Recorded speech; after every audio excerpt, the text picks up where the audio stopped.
Balraj Sahni Hindi cinema के ऐसे कलाकार थे जो आम आदमी के कैरेक्टर को पर्दे पर जीवंत कर देते थे। वो अपनी अलौकिक भाव भंगिमाओं और सादगी से दुनिया के किसी भी आम आदमी के कैरेक्टर को पर्दे पर उतारने की क्षमता रखते थे। बलराज साहनी साहब इसके लिए कड़ी मेहनत भी करते थे।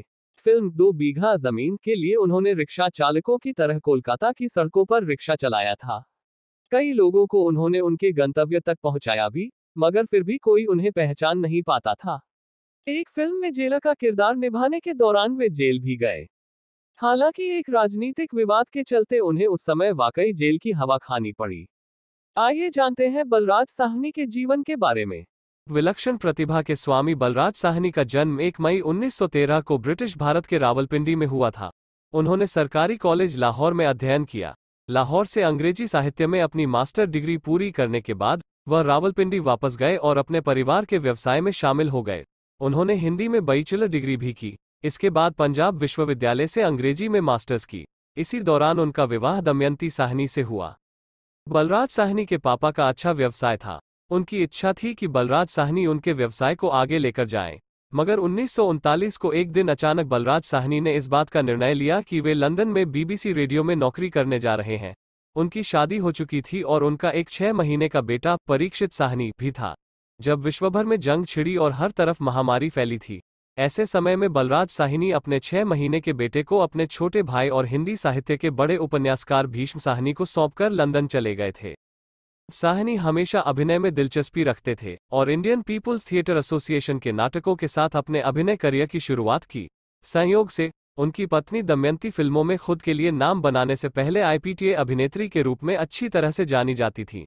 बलराज ने फिल्म 1946 में फिल्म इंसाफ के साथ मुंबई में अपना फिल्म करियर शुरू किया। इसके बाद के अब्बास द्वारा निर्देशित धरती के लाल 1946 में दूर चलें और अन्य फिल्मों में काम किया।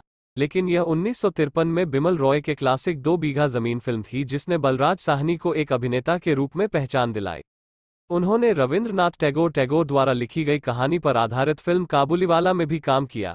साहनी के अभिनय को उनकी सभी फिल्मों में बहुत पसंद किया गया और उनकी सराहना की गई। उन्होंने सीमा, सोने की चिड़िया, सट्टा बाजार, भाभी की चूड़ियां आदि फिल्मों में पद्मिनी, नूतन, मीना कुमारी, वैजंतीमाला और नरगिस जैसी शीर्ष नायिकाओं के साथ अभिनय किया।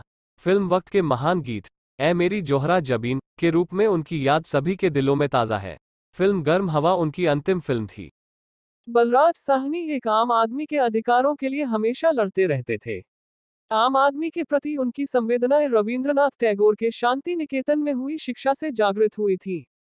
इसके बाद वो महात्मा गांधी के साथ स्वतंत्रता संग्राम में भी कूद पड़े थे। आजादी के बाद वो कम्युनिस्ट विचारधारा के समर्थक हो गए।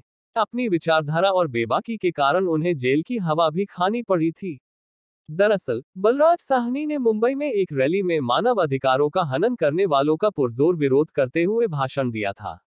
कहा जाता है कि इसी रैली में हिंसा भी भड़क उठी थी। इसके बाद उन्हें 6 महीने की जेल की सजा हुई थी। उस समय वे दिलीप कुमार की एक फिल्म में पुलिस अधिकारी का रोल कर रहे थे। इस दौरान हाथ में हथकड़ी बांधे उन्हें जेल से शूटिंग सेट पर लाया जाता था। वो पुलिस अधिकारी का रोल प्ले करते थे और फिर वापस जेल चले जाते थे। दरअसल कम्युनिस्ट रैली में शामिल होने की वजह से उन्हें जेल में डाला गया था। वो शायद पहले अभिनेता होंगे जो मानवाधिकारों के लिए आवाज उठाने के लिए जेल गए होंगे। बलराज साहनी सचमुच एक बेमिसाल अदाकार थे।